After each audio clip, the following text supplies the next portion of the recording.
Halo, selamat siang. Saya Neng Anissa. Sekarang Anda telah terhubung di layanan Rumah Sakit Santoso. Apakah ada yang bisa saya bantu, Mbak? Sebelumnya, saya Nita dari Klaten. Saya mau berkonsultasi. Oh iya, sebelumnya maaf ya, Mbak. Yang mau dikonsultasikan Mbaknya sendiri atau salah satu keluarga? Keluarganya saya, adik saya, Mbak. Oh, Namanya Delvi. Delvira. Oh iya. Umurnya berapa tahun ya, Mbak? 17 tahun. 17 tahun. Jadi gejalanya apa aja ya, Mbak? Untuk gejalanya yang saya tahu ya, Mbak, gejalanya itu yang dialami sama adik saya itu demam, batuk, sama kehilangan rasa. Oh iya iya. Apakah ada gejala lain selain itu seperti sakit tenggorokan atau sakit kepala? Ya, ada sakit tenggorokan. Oh iya Mbak, boleh saya bicara dengan Mbak Delvira? Oh iya Mbak, boleh saya bicara sama adiknya? Ya, Mbak, sebentar saya panggilkan ya. Delvira. Ya,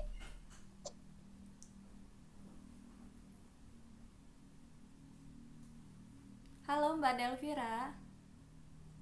halo, Sus. Baik, kan tadi saya sudah ngobrol sama Mbak Nita tentang gejala yang dialamin oleh Mbak Vira. Nah, selain itu, apakah ada gejala lain seperti kesulitan bernafas dan juga nyeri dada?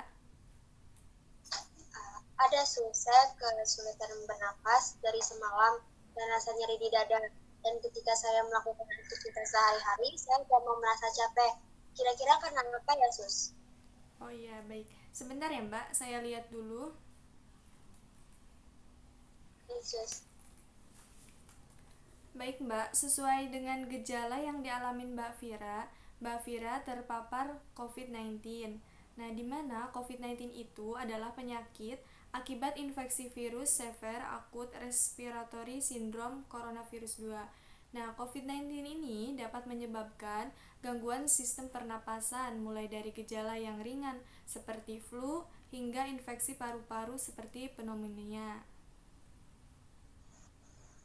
Saya bisa terpapar karena apa ya, Sus? Baik, jadi dugaan terpapar coronavirus itu awalnya ditularkan dari hewan ke hewan, dari hewan ke manusia. Nah, namun kemudian diketahui bahwa virus corona juga menular dari manusia ke manusia. Infeksi virus corona atau COVID-19 ini disebabkan oleh coronavirus, yaitu kelompok virus yang menginfeksi sistem pernapasan. Nah, seseorang dapat tertular COVID-19 ini melalui berbagai cara, yaitu yang pertama, tidak sengaja menghirup percikan ludah atau droplet yang keluar saat penderita COVID-19, batuk atau bersin, memegang mulut atau hidung tanpa mencuci tangan terlebih dahulu. setelah menyentuh benda yang terkena droplet penderita COVID-19, misalnya seperti uang, gagang pintu, atau permukaan meja, lalu melakukan kontak jarak dekat dengan penderita COVID-19. Virus corona dapat menginfeksi siapa saja, tetapi efeknya akan lebih berbahaya atau bahkan fatal bila terjadi pada orang yang lanjut usia, ibu hamil, orang yang memiliki penyakit tertentu seperti perokok, atau orang yang daya tahan tubuhnya lemah, misalnya penderita kanker. Seperti itu. Oh, begitu ya, Sus. Saya kira COVID-19 sudah tidak ada sekarang. Ya, begini ya Mbak Del. Kan gimana ya, kita itu jangan menyepelekan. Soalnya COVID-19 itu bukannya sudah nggak ada, akan tetapi karena dari pemerintah itu udah ada peraturan vaksinasi, jadi yang terpapar itu sudah mulai berkurang. Baik, Sus. Untuk pengobatannya, bagaimana ya, Sus?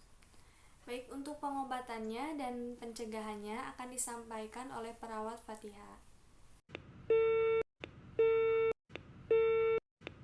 Halo, selamat siang. Benar dengan Mbak Nita dan Mbak Fira. Ya, Sus. Benar, Sus. Jadi, saya mau menjelaskan bagaimana pengobatan COVID-19 ya.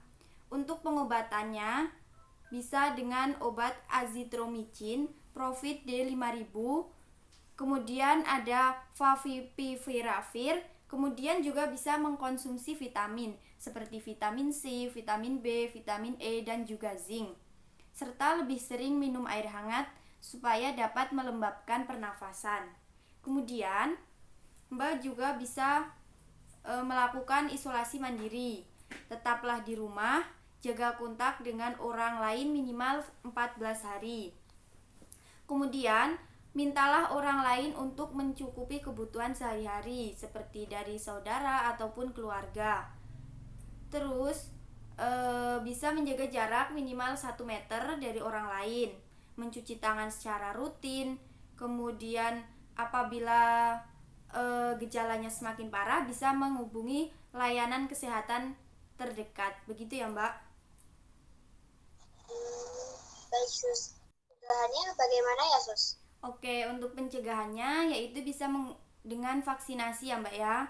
Kemudian ada cara lain yaitu bisa menjaga jarak minimal 1 meter dengan orang lain, kemudian menggunakan masker saat beraktivitas di tempat umum, juga rajin mencuci tangan dengan air dan sabun atau dengan hand sanitizer. Kemudian, jangan menyentuh mata, mulut, dan hidung sebelum mencuci tangan. Menjalani pola hidup sehat, kemudian bisa jaga kebersihan lingkungan dan kebersihan rumah. Jangan keluar rumah kecuali untuk mendapatkan pengobatan.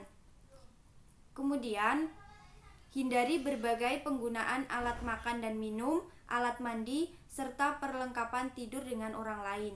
Jadi seperti itu ya, Mbak. Apakah sudah jelas atau masih ada pertanyaan lagi? Sudah jelas, Sus. Berarti nanti saya akan menerapkan apa yang Sus bilang. Terima kasih ya, Sus. Iya, sama-sama.